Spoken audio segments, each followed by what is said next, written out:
3. Orden del Rey. El día siguiente del en que Francisco de Montmorency halló a su hija y a la que había sido su mujer, fue tranquilo para todos los habitantes de la calle de Montmartre. El mariscal, agitado por diversos sentimientos, sentía dilatarse su corazón de alegría. Miraba extasiado a su hija, juzgando que no había nada en el mundo tan gracioso como ella. Y en cuanto a Juana, tenía la convicción de que sufría una crisis pasajera y que la felicidad le devolvería a la vez la razón y la salud física. Algunas veces le parecía sorprender en los ojos de la loca un destello de inteligencia, pero si hubiera podido observar los estragos que el dolor había hecho en aquella alma con la lentitud de la gota de agua que poco a poco va agujereando la roca, sin duda comprendería que no había restablecimiento posible para la infeliz mujer. No obstante, quería creer en la curación y a veces se decía: «Cuando se halle en estado de comprenderme, ¿cómo voy a explicarle mi casamiento?». Y gran turbación lo invadía al verla tan hermosa, apenas cambiada y casi tan ideal como cuando lo esperaba en el bosque de Margency. En cuanto a Luisa, aparte del dolor de no poder asociar a su madre a la felicidad que sentía, era dichosa. Estaba también convencida de que un mes de cuidados asiduos devolvería la razón a la mártir. Se entregaba a la alegría, antes desconocida, de tener una familia, un nombre y un padre, pues el misterio que había entristecido su infancia y su adolescencia habíase desvanecido. A la sazón tenía una madre y un padre, cuyo majestuoso porte admiraba, pareciéndole hombre excepcional por la fuerza y la serena gravedad. Además, era uno de los más poderosos señores del reino y su nombre era respetado en todas partes. Aquel día fue, pues, feliz, verdaderamente feliz, a pesar de la locura de Juana. Cuando padre e hija miraban a la pobre loca, observaban con alegría que en su salud parecía haberse producido un beneficioso cambio. Sus ojos brillaban extraordinariamente, las mejillas volvían a ser rosadas, y jamás Luisa la había visto tan hermosa ni alegre. Las carcajadas de la loca no eran estridentes y convulsivas, sino dulces y llenas de apacible felicidad. Aquel día el mariscal trabó pleno conocimiento con el viejo Pardallán. Sus manos se unieron amistosamente y el recuerdo del rapto de Luisa se desvaneció. Con respecto al caballero, fue el mismo de siempre, reservado, poco comunicativo, si bien menos triste. La noche siguiente fue también muy tranquila. No obstante, al atardecer tuvo lugar un incidente en la calle. El mariscal de Danville fue a visitar la guardia que vigilaba la casa, acompañado de 40 guardias del rey, que relevaron a los de Anjou. Un oficial de la Casa Real los mandaba, y el capitán que había aceptado la fianza de Juana tuvo que retirarse. Danville pasó la noche en la calle y hacia el alba se produjo un movimiento entre los soldados. 20 de ellos cargaron sus arcabuces y se prepararon a dispararlos, mientras otros dispusieron un grueso tablón suspendido de un marco de madera por medio de cuerdas, de modo que constituyera un ariete para hundir la puerta. ¿Hacíase tal vez caso omiso de la fianza de Juana de Pienne? Esta fue la pregunta que se dirigió el viejo Pardallán cuando, al sacar la cabeza por el tragaluz, observó tales preparativos. Llamó enseguida para examinar la situación. El aventurero estaba muy alegre y sus ojos brillaban extraordinariamente. «Si nos atacan», dijo, «ya no hay razón para que mantengamos nuestra promesa. Estábamos aquí, prisioneros bajo palabra, y el ataque, por tanto, nos libera de ella y nos da el derecho de huir. Hay una puerta. Huyamos». «Esta es mi opinión para el caso de que nos ataquen», dijo el mariscal. «Palabra quebrantada es palabra de vuelta».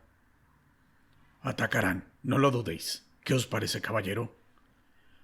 «Creo que el señor mariscal debe salir inmediatamente con las 2 mujeres, y vos y yo nos quedaremos para hacer frente al peligro». «Ah, caramba», murmuró el viejo Pardallán, comprendiendo la intención de su hijo. «Queréis morir, ¿eh?», díjole en voz baja. «Sí, padre mío». «Bueno, moriremos juntos, pero antes, ¿quieres oír una observación de tu padre?» «Sí, señor». «Pues bien, no tengo inconveniente en morir, ya que tú no puedes vivir sin Luisita, a quien el diablo lleve, y yo por mi parte no puedo vivir sin ti. Pero antes es preciso estar seguro de que te la niegan». «¿Qué queréis decir?», preguntó palideciendo el caballero. «Sencillamente preguntaré si has pedido al mariscal la mano de Luisa». «¿Estáis loco? Estoy seguro de que tal petición solo le inspiraría lástima». Tal vez sí, pero, en fin, ¿se la has pedido acaso? Pues bien, es necesario hacerlo. Jamás. Quiero evitarme la afrenta de ser rechazado. Bueno, pues ya hablaré yo por ti. ¿Vos? ¿Yo? ¿No tengo derecho de hacerlo? Te aseguro que la pediré y no puede suceder más que una de las dos cosas. O acepta o no. Si acepta, tú haces a Montmorency el honor de entrar en su familia. Por todos los diablos. Tu espada vale tanto como la suya, y tu nombre no tiene tacha. En cambio, si te rehúsa, será tiempo de limpiarnos el calzado para hacer el gran viaje del que no se vuelve. Por lo tanto, espera para querer morir a que el padre de Luisa haya contestado formalmente que no. Como queráis, padre, dijo el caballero, entreviendo la posibilidad de no causar también la muerte de su padre. Monseñor, dijo entonces el viejo Pardallán dirigiéndose al mariscal, mi hijo y yo acabamos de celebrar consejo de guerra y he aquí lo que hemos decidido. Vos partiréis de aquí inmediatamente, y nosotros nos quedaremos hasta estar seguros de que nos atacan. Entonces nos marcharemos a nuestra vez. No saldré de aquí sin vuestra compañía, dijo el mariscal con firmeza. Y tened en cuenta, caballero, que si no consentís en seguirme inmediatamente, exponéis a una muerte terrible a estas dos inocentes mujeres. Partiremos, dijo entonces el caballero ya decidido. Esperaremos antes el comienzo del ataque, dijo el viejo Pardallán. La espera no fue larga. Hacia las 5 de la mañana, el viejo aventurero que se había quedado observando por el tragaluz vio a un caballero que hacía una señal al oficial que mandaba la fuerza. Aquel caballero iba envuelto en una larga capa que lo cubría por entero a pesar del calor que hacía, y por esta razón Pardallán no pudo reconocerlo. Obedeciendo a la seña, el oficial mandó a sus hombres que prepararan las armas. Casi enseguida se abrieron las ventanas de las casas vecinas y por ellas asomaron varias cabezas curiosas. El oficial se acercó a la puerta de la casa en compañía de un hombre vestido de negro, el cual, sacando un papel de un estuche, empezó a leerlo en voz alta y clara. En nombre del rey, son declarados traidores y rebeldes los señores de Pardallán, padre e hijo, refugiados en esta casa bajo la fianza de la noble señora de Pienne. Declárase que no es válida la fianza en razón a que dicha señora ignoraba los crímenes cometidos anteriormente por los citados señores de Pardallán. Mandamos a dichos señores que se rindan a discreción para ser conducidos al temple y ahí juzgados por los crímenes de felonía y lesa majestad. Además, por incendio voluntario de una casa y últimamente por rebelión a mano armada. Mandamos a los oficiales del rey que se apoderen de las personas de los rebeldes para llevarlos atados de pies y manos al lugar que nos, Julio Enrique Percegrain, procurador del Châtelet, designaremos, a saber, por el momento, a la prisión real del Temple.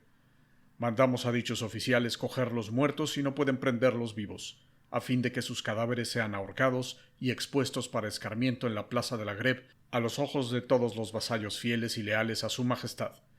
Y nos, Julio Enrique Percegrain, declaramos haber hablado en voz alta a los repetidos rebeldes y declaramos también haberles concedido una hora de reflexión como última indulgencia. En fe de lo cual, hemos firmado y entregado este requerimiento al gentilhombre Guillermo Mercier, barón de Teil, teniente de la compañía de arcabuceros del rey. El hombre vestido de negro entregó el papel al oficial y se retiró al lado del caballero envuelto en la capa, el cual permaneció inmóvil. La hora de gracia concedida a los rebeldes transcurrió rápidamente. La calle se había llenado de gente. Los curiosos se acercaban de puntillas para ver si prendían a los rebeldes vivos o muertos. En efecto, la gente se prometía doble espectáculo. Primero, el de la batalla, y segundo, el de la ejecución de los cadáveres. Habiendo transcurrido la hora, el oficial se acercó a la puerta y llamó fuertemente gritando: «¡En nombre del rey!». El aldabonazo resonó fuertemente en la casa y acto seguido se abrió una ventana del primer piso. El viejo Pardallán apareció y al verlo la gente empezó a gritar: «¡Van a rendirse!». Pardallán saludó gravemente y preguntó al oficial: «Señor, ¿intentáis atacarnos?». «Inmediatamente, si no os rendís». «Tened presente que violáis la fianza». «Lo sé, caballero, pero debéis rendiros a discreción». «En cuanto a rendirnos, no lo esperéis. Quería tan solo deciros que faltáis a la palabra dada. Ahora, atacad si bien os place». y el viejo Pardallán cerró cuidadosamente la ventana mientras el oficial gritaba de nuevo: ¡En nombre del rey! Como no obtuvieron respuesta, el oficial hizo una seña y el tablón dispuesto en forma de ariete empezó a funcionar. Al quinto golpe cayó la puerta. ¡Cuidado!, dijo el oficial en previsión de una salida de los sitiados. Los arcabuceros apuntaron hacia la puerta prontos a disparar, pero como nadie se mostrara, fue preciso resolverse a entrar en la casa, y entonces se observó que la escalera estaba obstruida por una barricada. Será preciso dirigir el ataque hacia la parte alta de la casa, dijo el oficial malhumorado por el impedimento. Fueron necesarias 2 horas para hacer la escalera practicable, y cuando por fin el paso estuvo libre, los soldados subieron con precaución seguidos por el caballero que había echado pie a tierra, pero que continuaba tapándose el rostro con la capa. Con gran satisfacción del oficial hallaron todas las puertas abiertas. «Cuidado», dijo el embosado, «tal vez sea una emboscada». Entraban en todas las habitaciones, visitándolas todas una después de otra, con todas las precauciones necesarias. Habiendo registrado así el primer piso, fue evidente que los sitiados se habían refugiado en el granero. Pero cuando después de muchas vacilaciones e intimaciones reiteradas decidieron entrar en él, no hallaron más que heno. El embosado dio un grito de rabia y, descubriendo la puerta de comunicación por la que se pasaba la casa vecina, la hundió de un puntapié exclamando: «¡Han huido por ahí! ¡Se han escapado!». Entonces el embosado dejó caer su capa y los soldados, asombrados, reconocieron al ilustre mariscal de Danville. «¿Qué orden hay, señor?», preguntó el oficial. «Registrad la casa», contestó Danville. Hízose así, pero no hallaron a nadie. El mariscal de Danville salió por la callejuela contigua pálido de furor. Montó enseguida a caballo y se lanzó en dirección al Louvre. Una vez allí solicitó ser introducido inmediatamente ante el rey. Entretanto, los fugitivos llegaban al hotel de Montmorency y una vez que las 2 mujeres estuvieron instaladas, celebraron consejo. «Aquí», dijo el mariscal a los Pardallán, «estáis en seguridad. Nadie sospechará que os hayáis refugiado en este hotel». «Monseñor», dijo entonces el caballero, «me permito aconsejaros que huyáis. No os lo diría si estuvierais solo». «Tenéis razón, caballero», dijo el mariscal, «pues mi intención es no exponer a mi hija y a su madre. Esta noche saldré con ellas hacia el castillo de Montmorency y cuento con vos para escoltarnos. Una vez en Montmorency, nadie, ni el mismo rey, se atreverá a acercarse, pues sería necesario un verdadero ejército para conquistar el castillo». Fue, pues, convenido que al atardecer saldrían de París. Aquel día Pardallán tuvo con el mariscal una conversación de suma importancia. El caballero se había retirado a la habitación que ocupaba en el hotel y Luisa estaba al lado de su madre. El viejo Pardallán se quedó solo con Montmorency y, viendo salir a la joven, formuló heroicamente la pregunta que tanto le interesaba. «Es una niña encantadora y estoy seguro de que sois feliz por haberla encontrado». «Sí, caballero, más de lo que os figuráis». «Ojalá que haya un marido digno de ella, pero dudo que existe el hombre que pueda merecerla». «Pues este hombre existe», dijo el mariscal. «Caramba, ¿acaso tendrá razón el caballero?», pensó Pardallán. «Conozco», continuó el mariscal, «un hombre que es el tipo acabado de valentía y astucia. Lo que de él me han contado y por lo que yo mismo he averiguado lo coloca a la altura de los antiguos paladines del buen emperador Carlomagno. A él, señor de Pardallán, destino mi hija, porque nadie será más digno de poseer semejante tesoro». «Excusad mi atrevimiento, monseñor, pero el retrato que habéis trazado es tan hermoso que siento grandísimo deseo de conocer a tal hombre. ¿Será indiscreción preguntar su nombre?». «De ningún modo. Estoy tan obligado a vos y a vuestro hijo que no quiero ocultaros ninguna de mis penas o alegrías. Ya lo veréis, caballero, porque espero que asistiréis al casamiento de Luisa». «¿Cómo se llama?», preguntó Pardallán mordiéndose el bigote. «El conde de Margency», dijo el mariscal mirando fijamente al aventurero. Este se tambaleó como si hubiera recibido un golpe en pleno corazón. Balbuceó algunas palabras y, sumamente aturdido, se despidió del mariscal, yendo a reunirse con su hijo. «Acabo de hablar con el mariscal», dijo. «Ah, ¿le habéis dicho algo?». «Le he preguntado a quién daría Luisa en matrimonio. Tente firme, caballero. Un hierro ardiente en una herida vale más que unos ungüentos. No, La pequeña no será para ti porque está destinada al señor conde de Margency. ¿Lo conocéis?, preguntó el caballero. Conozco Margency, dijo el viejo Pardallán. Es un hermoso condado. Está enclavado en los dominios de Montmorency. Estaba, por decirlo así, desmembrado y no quedaba más que una pequeña parte que pertenecía a la familia de Pien, hasta que el condestable se apoderó de todo. Sin duda alguna el condado ha sido reconstituido. Algún villano rico lo habrá comprado para tener el título de conde. En cuanto al hombre, no lo conozco. Poco me importa, dijo tranquilamente el caballero. Transcurrieron algunos minutos en silencio, durante los cuales el viejo Pardallán recorrió la estancia lleno de furor, mientras el caballero lo miraba sonriendo. Me admira tu calma, dijo por fin el aventurero. ¿De modo que te ves tratado así y no protestas? Pero, padre, ¿cómo queréis que me traten? El mariscal me ofrece una hospitalidad suntuosa a cambio de los pocos servicios que le he prestado. ¿Sabéis dónde os halláis ahora? Pardiez, en tu habitación, me parece. Ciertamente. Pues bien, esta habitación, padre, es la que fue ocupada por el rey Enrique II cuando vino a visitar al señor condestable Anne. Desde entonces nadie se había acostado en este lecho. Qué honor para un paria como yo que ha ido errando de posada en posada y muchas veces se acostó en campo raso. Os aseguro que apenas me atrevo a dormir en este lecho real. ¿Qué más puede hacer por mí el mariscal?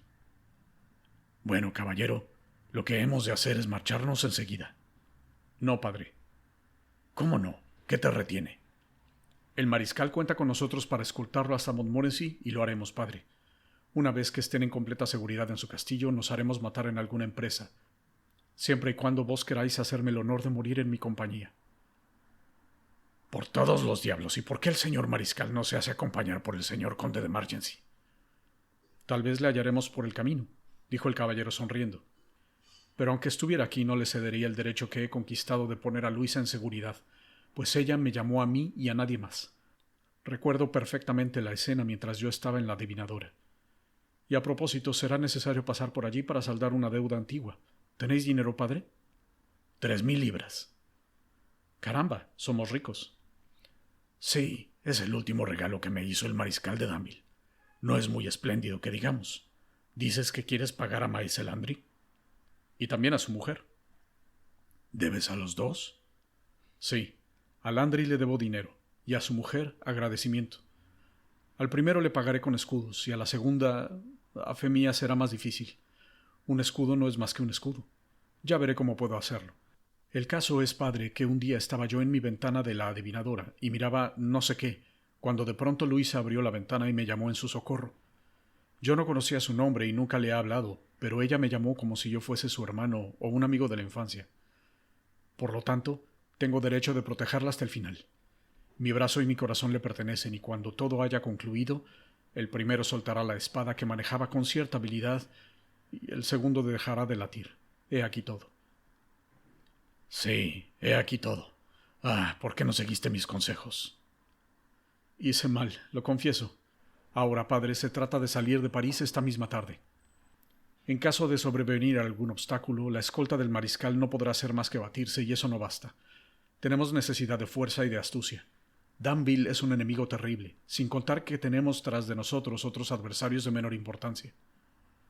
Conozco, dijo el viejo Pardallán, a algunos buenos muchachos que podrán sernos útiles esta noche. Será necesario que me vaya a dar una vueltecita por la corte de los milagros. Id, padre, y sed prudente. El aventurero dirigió una mirada a su hijo, meneó la cabeza y se alejó. El caballero descolgó la espada, dio algunas vueltas en la habitación y se sentó en un gran sillón conocido en el hotel con el nombre de El Sillón del Rey, porque Enrique II se había sentado en él. No se vaya a creer que el caballero había representado una comedia ante su padre, pues realmente expresó con toda sinceridad cuáles eran sus sentimientos. A pesar de la desesperación que su amor no correspondido le causaba, no lloró ni dio tampoco en suspirar. En él no se traslucía el dolor. Así pues, había dicho a su padre, pensándolo tal como lo decía, que no le quedaba otra cosa que hacer que morir, porque se consideraba incapaz de arrojar de su corazón el amor que lo llenaba. No maldijo tampoco al mariscal, pues creía que las cosas iban tal como era debido, ya que según las ideas de su tiempo y de todos los tiempos, un paria no podía casarse con la heredera de inmensas riquezas. Maldijo menos todavía a Luisa, y se contentó con murmurar con extraordinaria ingenuidad: «Qué desgracia para ella. ¿Cómo va a serle posible hallar a otro que la ame tanto como yo? Pobre Luisa».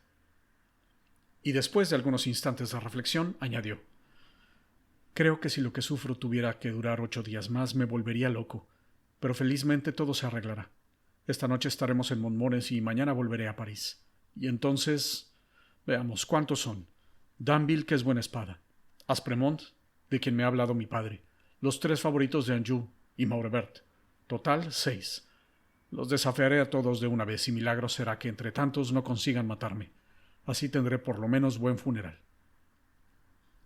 En aquel momento una cabeza se posó en sus rodillas. El caballero bajó la vista y vio que Pipaut, habiéndose acercado a él, instalaba su cabeza entre sus piernas y lo miraba con sus ojos inteligentes y bondadosos. «Hola», dijo el caballero alegremente. Pipaut ladró con no menos alegría, como diciendo: «Sí, soy yo, tu amigo. Parece que me olvidas y ya no piensas en mí, como si yo no fuera tu amigo más fiel, fiel hasta la muerte». El caballero acarició la cabeza del perro y le dijo: «Vamos a separarnos, Pipaut, y lo siento porque te debo grandes favores. Gracias a ti salí de la Bastilla y un día en que tenía hambre compartiste conmigo tu comida. ¿Te acuerdas? Siempre has sido además buen compañero mío. Me marcho, Pipaut, porque me aburro».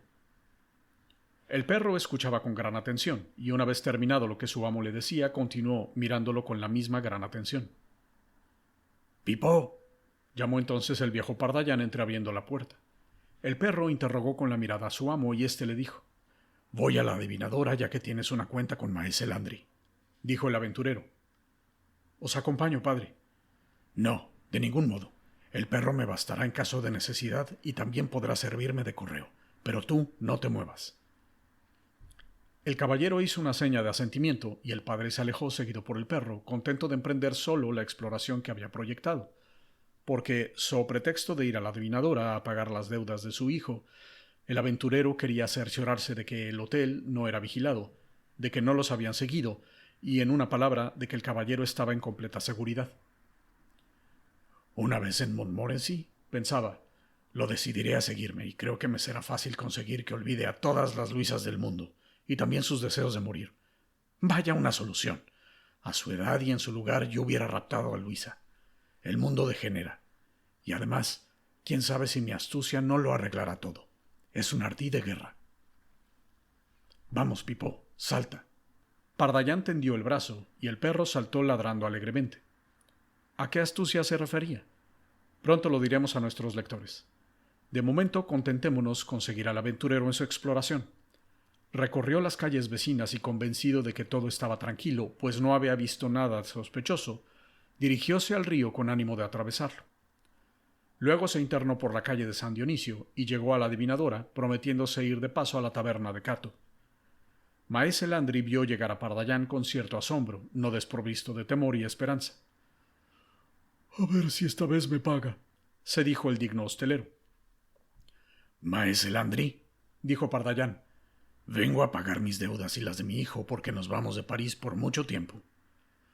«¡Cuánto lo siento!», exclamó el hostelero tratando de aparecer triste.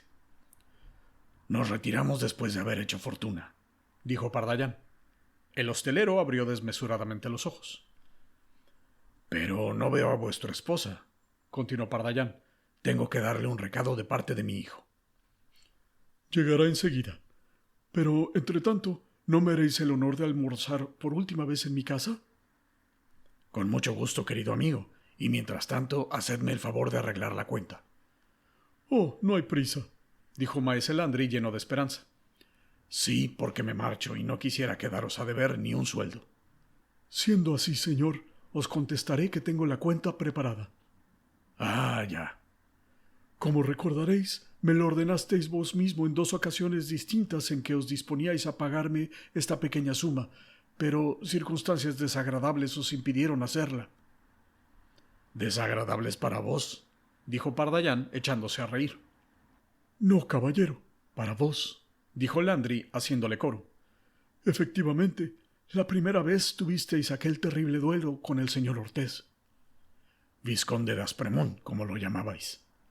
«Es verdad. y la segunda vez, en el momento en que os entregaba la cuenta, os marchasteis hacia la calle. Sí, vi pasar a un antiguo amigo a quien quería estrechar entre mis brazos. Entretanto preparaban el cubierto en una mesita mientras Pipó, recobrando instantáneamente sus costumbres, entraba en la cocina con aire hipócrita que tanta confianza inspiraba a los que no conocían la glotonería y la astucia de aquel perro. Pardallán sentóse pues ante la mesa y, no sin cierta melancolía, miró aquel comedor en que tan buenos ratos había pasado. Al fijarse en el aspecto venerable de las botellas que Landry en persona dejó sobre el mantel, resplandeciente de blancura, comprendió que a los ojos del posadero se había convertido en un personaje de la mayor importancia. «Bien considerado», pensó, «el dinero es una cosa buena, con el que me supone ahora compro al fiado su respeto y admiración. ¿Qué sucedería si fuera realmente rico? Vaya, si no nos morimos será necesario ganar mucho dinero». En aquel momento entró Rosa, la mujer del hostelero. «Siempre fresca, rosada y tierna como una flor», dijo el viejo Pardallán.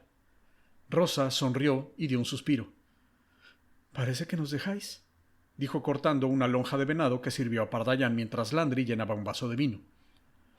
«¡Qué cuadro tan bonito!», pensó Pardallán recostándose en el respaldo de su silla. «El buen Landry a la derecha sirviéndome delicioso néctar y la hermosa Rosa a la izquierda con sus brazos blancos y rosados, y ante mí esta lonja de venado más agradable todavía que la mirada de la huéspeda, y al fondo aquella cocina llena de aromáticos olores. Ah, ¿por qué no sucederá esto cada día? Y pensar que el caballero me invita a morir. Vaya una tontería». Y en voz alta, y no sin cierta emoción, dijo: «Sí, mi querida Rosa, nos vamos a un país desconocido y antes de partir, mi hijo y yo recordamos que teníamos aquí una cuenta pendiente». «Ah, señor», dijo Landry enternecido, y enseguida añadió: «voy a buscar la nota». «Mi querida Rosa», dijo entonces el viejo Pardallán, «creo que será un poco difícil que el caballero venga a pagaros lo que os debe, aun cuando tenía intención de venir». «El caballero nada me debe», dijo Rosa con viveza. «Sí, caramba, y para convenceros voy a repetir sus propias palabras. En cuanto a la hermosa Rosa, dijo, no le debo dinero, pero sí 2 buenos besos en agradecimiento de las atenciones que por mí tuvo siempre. Quiero decirle también que, suceda lo que quiera, nunca la olvidaré y que siempre ocupará un buen lugar entre mis recuerdos». «¿Esto ha dicho el caballero?», exclamó la hostelera ruborizándose de placer. «Os lo aseguro, y creo que no dijo más que la mitad de lo que pensaba. Por lo tanto, voy a cumplir el encargo que me hizo y trataré de hacerlo concienzudamente».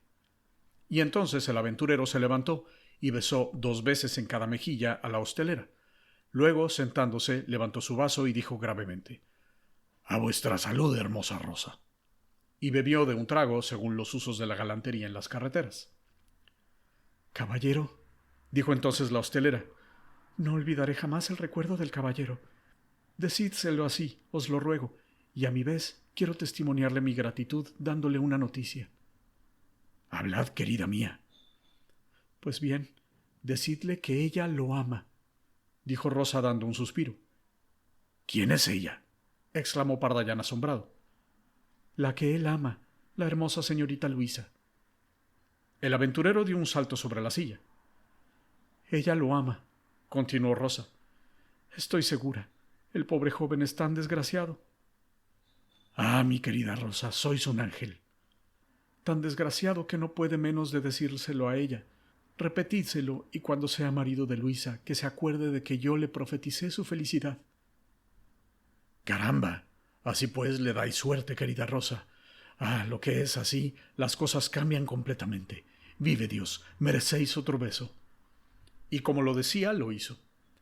Después de ello, el viejo Pardallán continuó su comida con infinita satisfacción, y con ayuda del vino de Landry empezó a entrever el momento en que asistiría al casamiento de Luisa y de su hijo. «Ahora pienso», murmuró alegremente, «que debo darme una vuelta por la corte de los milagros para reclutar gente. Como ya estamos seguros de que nos aman, de acuerdo con lo que sospechaba, se trata de salir de París sanos y salvos». Pero en el mundo todo tiene fin, incluso un buen almuerzo, y el de Pardallán siguió la ley común.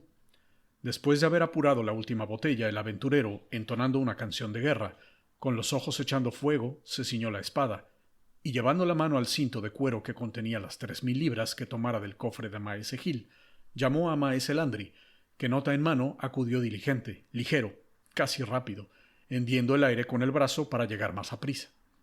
Landry desplegó entonces su papel, que era del largo de una vara, y para excusar sus dimensiones se apresuró a decir: «Hay que tener en cuenta, caballero, que la deuda es muy antigua, pero no obstante he recordado nuestro convenio y solamente he anotado los extraordinarios». «Ponedlo todo en la cuenta, mi querido Landry», dijo Pardallán.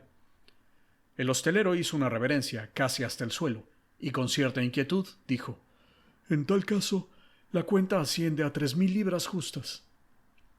El aventurero permaneció impasible y empezó a entreabrir su cinto de cuero. El rostro de Landry se puso rojo como una amapola a causa de la emoción. «Por fin», exclamó dando un suspiro. «¡Aquí está! ¡Aquí está!», dijo en aquel momento una voz furiosa. Y al mismo tiempo, 3 personajes que acababan de entrar en la sala se precipitaron contra Pardallán. La posada se llenó de gritos. La mano de Pardallán, que ya iba a sacar el dinero del famoso cinto, dirigióse enseguida a la espada, que desenvainó rápidamente. La sonrisa de Landry terminó en una mueca de dolor y de espanto, y se quedó allí con la boca abierta, los ojos desencajados y su larga cuenta en la mano. De un puntapié, Pardallán derribó la mesa, cuya vajilla se hizo añicos. Rosa, en tanto, huyó hacia la cocina. «Esta vez no hay fianza», dijo burlonamente uno de los recién llegados. «No hay que darle cuartel», gritaba el segundo. El tercero, que no dijo nada, atento solo a esgrimir su espada, era Morberт. Habían entrado por azar en la hostería, sabiendo que el adivinador había sido mucho tiempo el cuartel general de los Pardallán. Iban en busca del caballero, pues cada uno de ellos tenía que vengar una estocada y algunas palabras burlonas. En defecto del hijo, hallaron al padre, y sin reflexionarlo, consultándose con la mirada, cargaron contra él. Pardallán, algo debilitado a consecuencia de las heridas que recibían en la calle de Montmartre, se contentó con guardar la defensiva. Contra él esgrimían sus espadas los 3 espadachines, y a cada estocada que le dirigían la paraba si le era posible o retrocedía de un salto. El combate era aquella vez silencioso, porque los 3 estaban resueltos a matar al padre, ya que no les era posible hacer, de momento, lo mismo con el hijo, y reservaban sus fuerzas y su sangre fría para dar el golpe mortal. Pardallán retrocedía, pero desgraciadamente sus 3 adversarios le impedían huir por la puerta que daba a la calle. Dióse pues rechazado poco a poco hacia el fondo de la sala, en donde había una puerta abierta. La franqueó y se halló entonces en la sala en la que, según referimos al principio de este relato, se celebró el banquete de los poetas. Siempre retrocediendo, penetró en la sala siguiente y llegó por fin a la última, en donde había tenido lugar la extraña ceremonia del sacrificio del macho cabrío. «Esta vez no se nos escapa», dijo Morberт con los dientes apretados. «Vamos», pensó Pardallán, «el caballero y yo no moriremos juntos». Y dirigió a su alrededor una mirada de desesperación. En aquel momento vio cómo se abría una puerta y sin vacilar se precipitó en el recinto oscuro que entreveía. Era el gabinete en que había la entrada de la bodega por una parte y por la otra la del largo corredor que daba a la calle. Los 3 favoritos quisieron emprender la persecución de Pardallán en aquel cuartito, pero la puerta se cerró ante ellos. Entonces empezaron a vomitar todos los insultos corrientes en aquella época, golpeando de paso la puerta con el pomo de la espada. No era el aventurero quien la había cerrado, sino Rosa. Cuando vio la marcha que tomaba la pelea, dio rápidamente la vuelta por la calle y el corredor y abrió la puerta cerrándola en cuanto Pardallán la hubo franqueado. «¿Vos?», exclamó Pardallán reconociéndola. «Huid», dijo la hermosa hostelera señalando el corredor. «No sin daros las gracias», dijo el aventurero envainando la espada, e inmediatamente cogió por la cintura a Rosa y la besó en ambas mejillas mientras sus enemigos vociferaban. «Una por mí y otro por el caballero», dijo Pardallán. E inmediatamente traspuso el corredor y un instante después huía por la calle de San Dionisio. «Esta vez no te escapas», gritaban Maugiron y Quelus, mientras Morberт corría en busca de un martillo para romper la cerradura. En el corredor tropezó con Rosa. «Dadme un martillo», le dijo. «Es inútil», dijo la hostelera. «Voy a abrir con una llave». «Seréis recompensada, buena mujer». Una vez abierta la puerta, los 3 espadachines vieron el corredor vacío y comprendieron que el zorro se había escapado. Entonces se lanzaron los 3 por aquel camino, pero era demasiado tarde. Pardallán estaba ya lejos y corría en dirección de la Corte de los Milagros, no para buscar refugio, sino para reclutar a los compañeros que necesitaba a fin de proteger la salida del mariscal. En la calle fue alcanzado por Pipó, el cual, fiel a sus costumbres, tenía en la boca un salchichón robado a la cocina de la adivinadora. Allí fue Rosa después de la partida de los favoritos de Anjou y halló a su marido rojo de cólera. —¡Ay de mí! —gritaba Landry. —Lo que es ahora no tengo esperanzas de cobrar esta cuenta. —¿Por qué no? —dijo Rosa sonriendo. —No tengáis miedo, ya pagará. Por otra parte, ¿no somos bastante ricos para perder esta suma?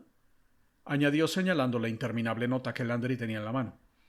—Sí —dijo el hostelero—, cada vez que viene a pagarme hay pelea y rotura de vajilla en mi pobre posada. —Bueno, anotadlo. —Tenéis razón.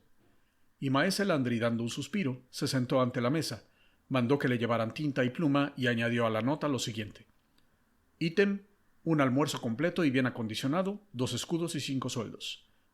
Ítem, una botella de vino de Beaugency, 3 escudos. Ítem, 2 botellas de Saumur, 2 escudos. Ítem, vajilla rota, 20 libras. Ítem, un salchichón robado por el perro del señor de Pardaillan, 15 sueldos y 4 dineros. —Dame, que guardaré la cuenta —dijo Rosa, que había leído por encima del hombro de su marido. Landry le dio el papel y se volvió a la cocina, presa de la más profunda melancolía. Debajo del total general, Rosa escribió entonces: recibido del señor de Pardaillan 2 besos, uno por su parte y otro por la del señor caballero, hijo suyo, valorados en 1500 libras cada uno. Hecho esto, guardó la nota en el armario de su dormitorio. Hacia las 6 de la tarde el viejo Pardaillan regresó al palacio de Montmorency sin haber tenido ningún otro mal encuentro.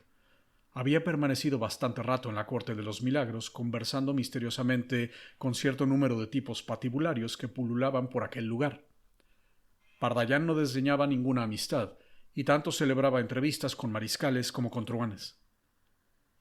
—Veamos lo que habrá sucedido con el encuentro que tan hábilmente he preparado —dijo sonriendo el aventurero. ¿A qué encuentro se refería?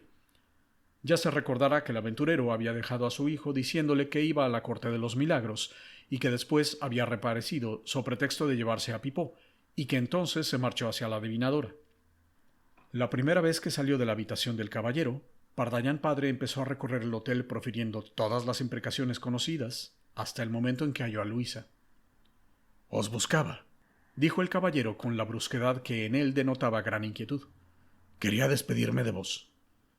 —¿Despediros? —exclamó palideciendo la hermosa niña.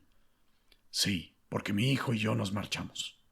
Y entonces púsose a explicar con volubilidad que su hijo parecía atacado de un mal incurable, y el viejo zorro, como distraídamente, íbase acercando a la habitación de su hijo. Luisa lo siguió maquinalmente, conmovida por la nueva de aquella repentina marcha. Pardaillan abrió la puerta sin hacer ruido y Luisa pudo oír las palabras que el caballero dirigía a Pipó. Entonces el aventurero llamó al perro y se marchó dejando la puerta abierta, y ante ella a Luisa, atónita de hallarse en aquel lugar. ¿Qué pasó entonces en ella? ¿A qué impulso obedeció? Sea lo que fuere, entró, y posando su cándida mirada sobre el caballero, preguntó: ¿Queréis marcharos? ¿Por qué?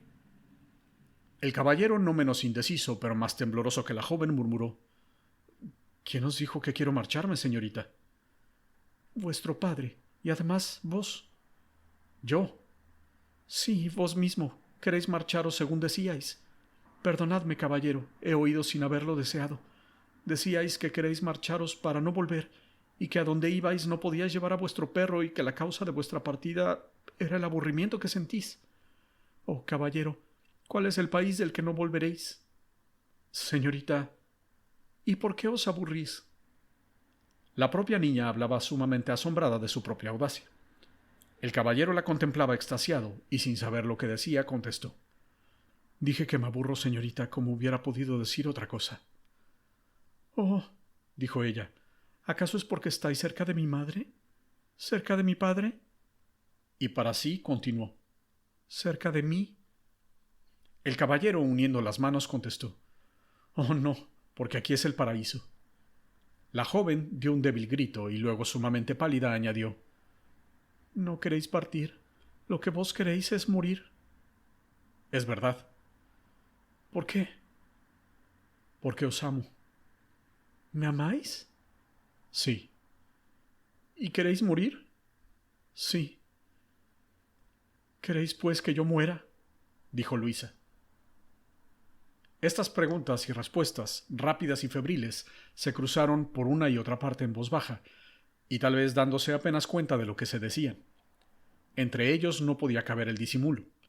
Luisa, que hablaba al caballero por segunda o tercera vez, le confesó espontáneamente su amor. Hízolo sin asomo de atrevimiento, casi a pesar suyo, obligada por el dilema que claramente se presentaba a ella. Si el caballero moría, ella no lo sobreviviría. Esto era su idea dominante y no le dejó pensar en que sus palabras envolvían una declaración amorosa. ¿Queréis, pues, que yo muera? Dijo Luisa.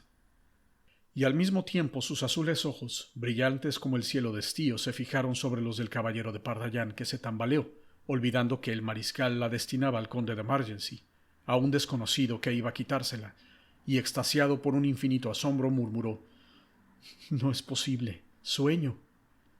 Ella bajó entonces lentamente los ojos y dijo: «Si os morís, yo también moriré, porque os amo». Estaban cerca uno del otro, pero el joven hízose la ilusión de que la joven se desvanecería como una aparición si solamente le tomaba una mano. Entonces el caballero dijo: «Luisa, viviré ya que me amáis. Ser amado por vos me parecía una herejía, que vuestra mirada se hubiera dirigido a mí una locura. Y no obstante, es así, Luisa. No sé si soy feliz o desgraciado, pero habéis hecho que recobre el gozo de vivir. Me amáis. Mi sueño es ya una realidad. Sí, ya lo sabía. Todo el mundo me decía que he venido a la vida para vos, solo para vos, y comprendía que no podríais dejar de amarme, de tal modo mi corazón iba hacia el vuestro». Y el caballero, anonadado por tanta felicidad, se calló. Entonces los dos comprendieron que hablar más hubiera sido inútil. Luego, sin dejar de mirar al caballero, Luisa retrocedió hasta la puerta y desapareció, mientras él permanecía clavado en su sitio. Entonces, en aquella naturaleza tan fría en apariencia se produjo una reacción. Una alegría infinita lo transportó y se irguió con arrogancia. «Ahora soy el amo del mundo. Rey Carlos, Montmorency y Danville, mi gloria y mi poder son iguales al vuestro. ¿Dónde está el hierro que podrá matarme? ¿Dónde el ejército capaz de detenerme? Oh, Luisa, Luisa mía». Hacia las 6, el viejo Pardallán regresó al hotel de Montmorency. Halló a su hijo vestido y armado, conferenciando con el mariscal de Montmorency. En el patio del hotel esperaba una pesada carroza provista de gruesas cortinas de cuero. El aventurero examinó cuidadosamente al caballero, que parecía frío y tranquilo como de costumbre. «Vamos», pensó, «no ha sucedido nada. Por fortuna traigo la buena noticia que me ha dado Rosa». Y llamando a su hijo aparte le anunció que una treintena de truhanes esperaban en las cercanías del hotel, preparados a escoltar al mariscal sin que éste lo notara. Francisco dio entonces la señal de marcha. Para despistar a los curiosos o a los esbirros, habían formado el proyecto de salir por la puerta de San Antonio y luego dar la vuelta a la izquierda para tomar el camino de Montmorency. Luisa y su madre tomaron asiento en la carroza, que fue cuidadosamente cerrada. El mariscal se colocó a la portezuela de la derecha y el caballero a la de la izquierda. El viejo Pardallán tomó la delantera. Detrás iban 12 caballeros de la casa del mariscal. Tal escolta, atravesando París con semejante aparato, no tenía entonces nada de extraordinario, y por lo tanto nadie se fijó en ella, y sobre las 7 de la tarde llegaron a la puerta de San Antonio. «Estamos salvados», pensó el viejo Pardallán. «No se pasa», dijo entonces una voz. Y el oficial que mandaba la guardia se adelantó. «¿Qué hay?», dijo el mariscal palideciendo. El oficial lo reconoció enseguida y saludó. «Monseñor, muy a pesar mío me veo obligado a impediros el paso. Pero, caballero, la puerta todavía está abierta a esta hora». «Perdón, monseñor, está cerrada. Fijaos en que el puente ya está levantado». El mariscal se inclinó y, mirando bajo la bóveda, vio que, en efecto, el puente estaba levantado. No había medio de franquear la puerta, a menos que el oficial consintiera en ello. «Ya veo que no se puede pasar por esta puerta, pero supongo que no sucederá lo mismo con las demás». «Todas las puertas de París están cerradas, monseñor». «¿Y a qué hora estarán abiertas mañana?» «Ni mañana ni los demás días se abrirán, monseñor». «Esto es una tiranía», exclamó el mariscal con más inquietud que cólera. «Es orden del rey, monseñor». «¿De modo que no se puede salir ni entrar en París?» «Perdón, señor, es fácil entrar y salir. A nadie se le impide la entrada y en cuanto a la salida puede efectuarse con un permiso del señor gran preboste. Vive a 2 pasos de la Bastilla y si monseñor lo desea... No, no hay necesidad, dijo el mariscal, y dio orden de regresar. Orden del rey, se dijo. Muy bien, pero ¿contra quién irá esta orden? ¿Contra mí? ¿Por qué? Enseguida recordó el gran número de hugonotes que habían llegado a París con Juana de Albret, el rey Enrique de Navarra y el almirante Coligny. El incidente era grave, pero al cabo Francisco se persuadió de que se trataba de una medida de policía contra los hugonotes. No es más que un contratiempo, pensó. Entretanto la carroza avanzaba hacia el hotel de Montmorency. El viejo Pardaillan por su parte echó pie a tierra y dio a su caballo a guardar a uno de los caballeros de la escolta. Quería averiguar la razón de lo sucedido y tenía la intención de interrogar al oficial. No habían transcurrido 5 minutos desde la marcha de Montmorency y estaba reflexionando acerca del cuento que podía inventar para hacer charlar al oficial, cuando vio a uno de los soldados del puesto de guardia que se alejaba de la puerta en dirección a la calle de San Antonio. Acto seguido se acercó a él y púsose a andar a su lado. «Hace mucho calor», dijo para entablar conversación. «Mucho. Me parece que una botella de vino fresco sería cosa deliciosa». «Ya lo creo». «¿Queréis beberosla conmigo a la salud del rey?» «No hay inconveniente». «Entremos, pues, en esta taberna». «Ahora no». «¿Por qué no ahora si ahora es cuando tenemos sed?» El soldado se quedó atónito por la fuerza de este razonamiento, pero por fin contestó. «Porque tengo un encargo que cumplir». «¿Dónde?» El soldado entonces empezó a mirar con desconfianza al preguntón. En aquel momento, la mirada de Pardaillan se fijó en un papel que el soldado había puesto en su casaca y uno de cuyos extremos quedaba al descubierto. «¿Pero qué os importa?», dijo el soldado. «Nada, pero si vuestro recado no os lleva muy lejos, ya podréis comprender». «Es verdad. Pues bien, voy al temple». «¿A la prisión?» «No, a las cercanías». Pardaillan se estremeció. Continuó al lado del soldado mientras maduraba una idea que acababa de ocurrírsele. «Camarada», dijo de pronto, «¿queréis que os lo diga? Lleváis una carta al hotel de Mesme». «¿Cómo lo sabéis?», exclamó el soldado estupefacto. «Mirad, aquí va la carta que sale de vuestra casaca. La vais a perder. Tened cuidado». Y al mismo tiempo, Pardaillan cogió entre el pulgar y el índice el extremo del papel del que se apoderó. Entonces leyó rápidamente la dirección que estaba así concebida: al señor mariscal de Danville. Pardaillan dirigió una mirada a su alrededor. Hallábase en la calle de San Antonio llena de gente y a 20 pasos de distancia llegaba una patrulla de la ronda a caballo. No había pues medio de huir llevándose la carta y la devolvió al soldado, pero antes pudo observar que estaba muy mal cerrada, como hecho por una persona que tuviera mucha prisa. Continuaron el camino. Pardaillan estaba resuelto a no dejar al soldado, que empezaba a desconfiar. «Dispensadme, señor», dijo el último. «Debo llevar esta carta lo más pronto posible y es necesario que me apresure. Adiós y gracias». Y echó a andar más aprisa. Pero tenía que habérselas con uno más testarudo que él, porque Pardaillan lo siguió. «Camarada», dijo, «¿queréis ganaros 100 libras?» «No», contestó el soldado apresurando el paso. «500», dijo Pardaillan. «Dejadme, señor, o de lo contrario llamo». «1000». El soldado se detuvo y con temblorosa voz preguntó: «¿Qué queréis?» «Daros 1000 libras en oro si me dejáis leer la carta que lleváis». «Por 1000 libras me ahorcarían. ¡Ca!». «¿Tan graves son las noticias que contiene? En tal caso os ofrezco 2000 libras». El soldado vaciló. Pardaillan continuó rápidamente: «Entramos en la primera taberna y mientras vaciáis una buena botella, abro el pliego. Leo la carta y la cierro otra vez. Nadie lo sabrá». «No», dijo el soldado. «Mi oficial me advirtió que me ahorcaría si la carta se pierde». «Imbécil, ¿quién te habla de perderla?» «Adiós». 3000 libras», dijo Pardaillan. Y cogiendo al soldado por el brazo, lo arrastró a una taberna vecina. El pobre hombre sudaba la gota gorda y cambiaba de color a cada instante. «¿No me engañáis?», murmuró cuando se hubieron sentado ante una botella de buen aspecto. Pardaillan vació su cinto y dijo: «Cuenta». El soldado ahogó un grito de asombro. Nunca había visto tanto oro junto. Aquel montón representaba para él una fortuna. Fuera de sí, entregó la carta a Pardaillan y, sin contar, llenó sus bolsillos de oro. Luego, como presa de un ataque de locura, se levantó y desapareció. Pardallán encogió los hombros y tranquilamente abrió el pliego que ya le pertenecía. Estaba concebido como sigue: Monseñor, una silla de posta cerrada se ha presentado a la puerta de San Antonio escoltada por una docena de caballeros. El mariscal de Montmorency iba al estribo. Parecía muy contrariado por no poder pasar. Creo haber reconocido a los 2 aventureros que me habéis señalado. Hago seguir al carruaje que, según creo, vuelve al hotel de Montmorency. Me atrevo a esperar, monseñor, que quemaréis este billete en cuanto lo recibáis y que no olvidaréis a la persona que os manda este aviso. —Caramba —dijo Pardallán—, ahora comprendo el porqué de la orden de cerrar las puertas de París.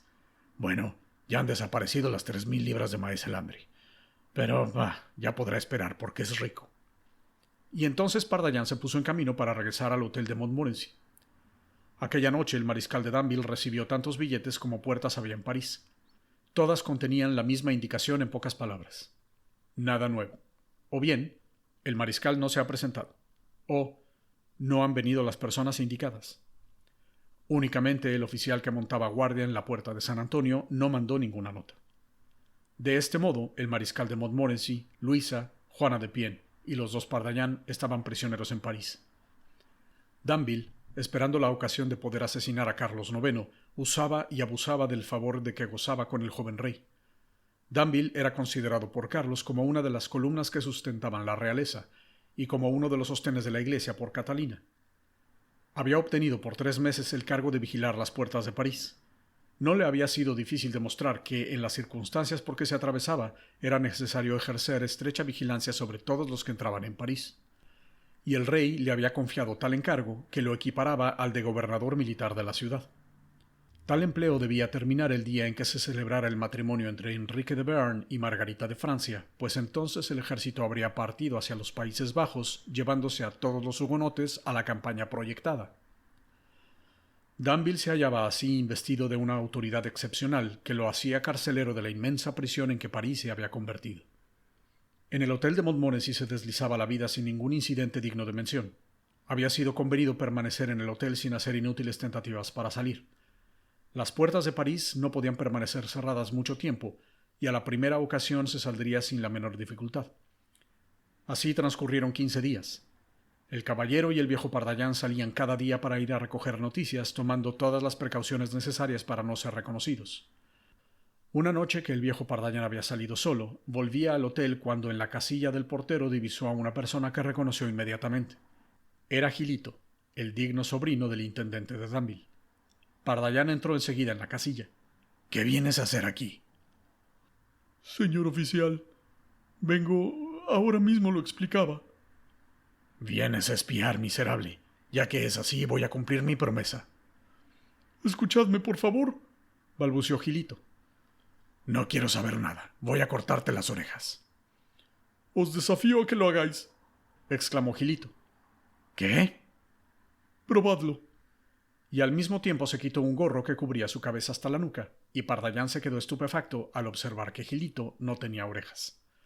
Entonces se echó a reír mientras Gilito, colocándose de nuevo el gorro, decía: —Ya lo veis, señor, que no podéis cortarme lo que no tengo. —¿Pero quién te ha hecho esto? —Mi tío. Sí, señor.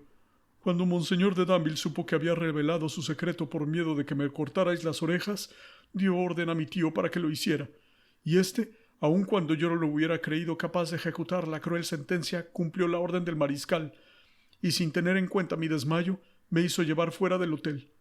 Una mujer me recogió, me cuidó y me curó las heridas. Y como quiero vengarme, vengo a ponerme a vuestra disposición. —Hola, hola —se dijo el viejo Pardallán. —Admitidme, señor, no os arrepentiréis. Os seré más útil de lo que os figuráis. —No lo dudo. Y en pago de mis servicios solo os pido una cosa. —Veamos cuál. Que me ayudéis a vengarme de Monseñor de Danville, que dio la orden de cortar mis orejas, y de mi tío, que lo obedeció. He aquí un animal que me parece animado de las mejores intenciones y que podría serme útil —pensó Pardallán. Y luego, en voz alta, dijo: —Bueno, pues te tomo a mi servicio. Los ojos de Gilito despidieron un rayo de alegría que hubiera inquietado a Pardallán si lo hubiera sorprendido. Pero el aventurero habíase vuelto de espaldas y, haciendo una seña a Gilito para que lo siguiera, penetró en el hotel. Gilito le siguió murmurando entre dientes. Espero que mi tío Gil estará contento de mí.